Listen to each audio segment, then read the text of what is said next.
Hey guys, it's Ariana, Arithedollx, you already know what to call me. And I'm back with a new video. This video is going to be a follow-up on my last video. My last video was the 3-month update on estrogen. This is going to be specifically focusing on the mental health aspect of the 3-month update on estrogen. I don't want to make this video too long, and I'm also low-key in a rush because Nicki Minaj is dropping a new album at midnight, and it's midnight in 20 minutes. So it's time to film this video so I can listen to the album so I can go to bed and get up for work tomorrow. The mental health changes that came with estrogen, emotions. So I feel emotions a lot more intensely, and things affect me more. I also cry a lot easier. So emotions are a lot more intense. I feel things a lot more, whether that's happiness, sadness, anger, all of those, I just feel it a lot more. I'll be watching something, and if it really moves me and it's cute and sappy, I might just cry. But if I'm having a bad day, or I'm experiencing gender dysphoria, it can really bother me because of the emotions being so, and once you feel something, you feel it. One of the changes have been I'm more sensitive. I don't think that's a bad thing, but sometimes it can be a liability, Overall, I'm really happy to be on HRT. I've been a lot happier as I've seen the progress made in my face, in my body, and just my mental, my self-esteem. You get me? Overall, I'm really happy that I'm finally on HRT, especially after not being on it for so long. Especially after not being on it while being out. I was out as trans for 2 years before I actually got accepted to do HRT. So it's definitely an increase in mental health and quality of life. I am susceptible to mood swings and irritability, especially when my hormone levels are fluctuating. This is to do specifically with estrogen levels fluctuating. I'm more susceptible to irritability, mood swings, something throwing off my day. All of those things are very realistic when my levels are fluctuating.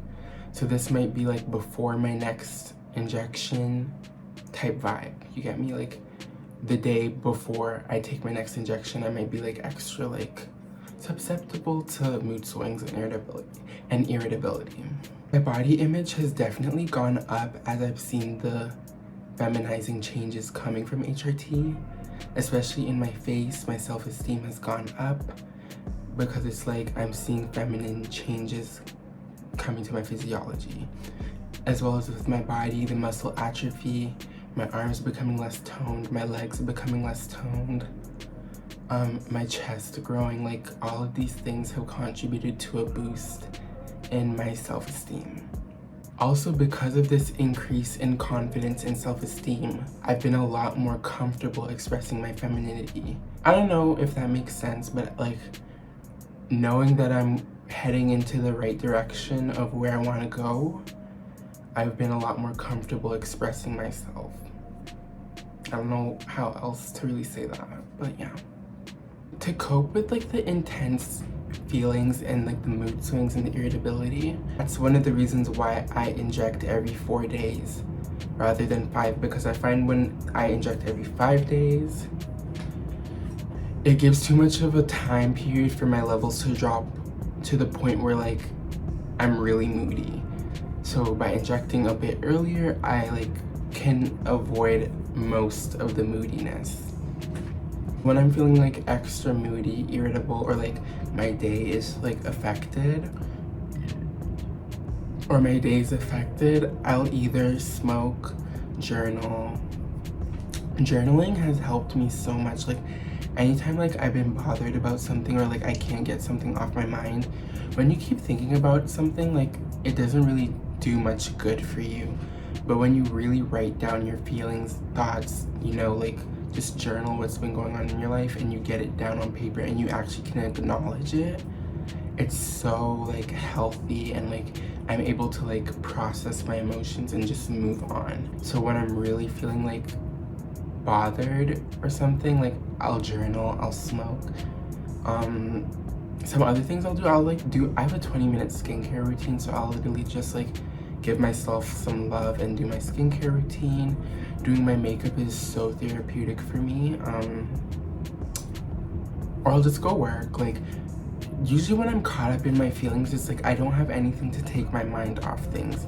So like journaling or doing my makeup or like going to work, like these are all things that like keep me occupied and help get my mind out of that like funky place. That's kind of been my mental health on HRT. I'm not gonna lie, there are some days where I like literally feel suicidal, but like it's to explain, like, okay, even though like I'm very happy with the changes coming from my hormones and like my gender dysphoria is slowly going down with all the good changes coming, like I still have my days where gender dysphoria can really get to me. And especially with the fluctuating hormone levels, like I can have my really down days where like I'm not a suicidal person, but I will get like those type of thoughts.